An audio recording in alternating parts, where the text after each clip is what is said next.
திராவிட முன்னேற்ற கழகத்தினுடைய ஆட்சி எவ்வளவு மோசமாக இருக்குது அப்படிங்கிறதுக்கு இன்னைக்கு ஒரு பட்ஜெட் ஒரு உதாரணம் ஐயா. இன்னைக்கு பட்ஜெட் போட்டாங்க.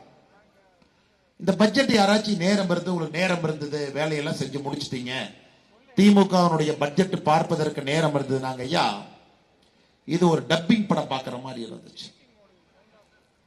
போட்டி போட்டுக்கொண்டு மத்திய அரசினுடைய திட்டத்திற்கு மாநில அரசு என்ன பேர் வைக்கலாம் அப்படிங்கறத அந்த பட்ஜெட்டுங்க. வேற ஒண்ணுமே இல்ல. ₹1 சொந்தமாக திமுக அரசு தன்னுடைய பணத்தை வைத்து இந்த பட்ஜெட்டை போடலைங்க.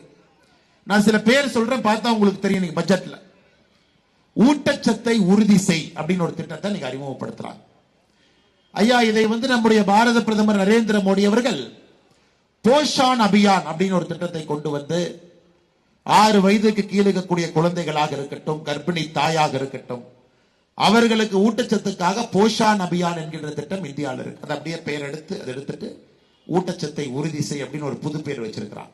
திமுக 33 மாதமாக செய்யக்கூடிய வேலை பிறந்த குழந்தைக்கு 10 வருஷம் கழிச்சு புதிய பேரை வைக்கிறதா பண்ணிட்டு இருக்காங்க. அடுத்துங்க ஐயா, விஸ்வகர்மா திட்டம் போன ஆண்டு அறிவித்து 13,000 கோடி ரூபாய் ஒதுக்கின பிறகு இன்னைக்கு திமுக தன்னுடைய திட்டமாக பட்ஜெட்ல கைவினை கலைஞர் திட்டம் அதுக்கு ஒரு பேர். பிரதமருடைய இலவச வீட்டு திட்டம் அதற்கு இன்னைக்கு திமுக பட்ஜெட்ல வைத்திருக்கக்கூடிய பெயர் கலைஞர் கருணாநிதி கனவு இல்ல திட்டம்.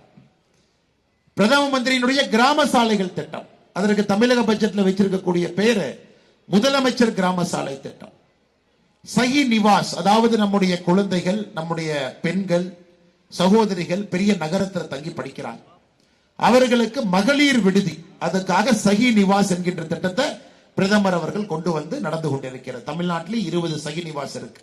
அதற்கு இந்த ஆண்டு வைத்திருக்கக்கூடிய பெயர், திராவிட மாடல் அரசு வைத்திருக்கக்கூடிய பெயர் தோழி விடுதி.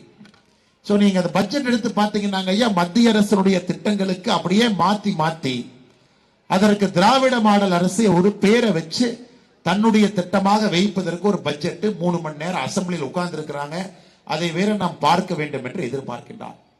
பிரதமருடைய பசுமை வழிச்சாலைகள் திட்டம், அதாவது பாத்தீங்கன்னா நகரத்துக்குள்ள, குறிப்பா நம்ம செங்கல்பட்டு, தாம்பரம், இது நகரப்பகுதியில் போகக்கூடிய மெயின் ரோட்ல நடுவுல வனங்கள் வைத்து கொஞ்சம் பசுமையாக்கணும். அந்த ரோட்டை மரத்தை வெட்டக்கூடாது என்பதற்காக தமிழகத்திலே 10 இடங்கள்ல பசுமை வழிச்சாலைகள் நாம் கொண்டு வந்திருக்கின்றோம். அதுக்கு இன்னைக்கு தமிழக பசுமை வழிச்சாலைகள் திட்டம் ஒரு திட்டம். அதனால் மொத்தமாக சொல்ல வேண்டும் என்றால் ஒரு டப்பிங் படம், நம்முடைய பாரதிய ஜனதா கட்சியினுடைய பட்ஜெட்டை எடுத்து அதற்கு ஒரு டப்பிங் பண்ணி அதை மாநில அரசு இந்த பட்ஜெட்டை தாக்கல் செய்திருப்பது மட்டும்தான் நீங்க பாக்குறீங்க. எந்த சாதனையுமே இல்லை.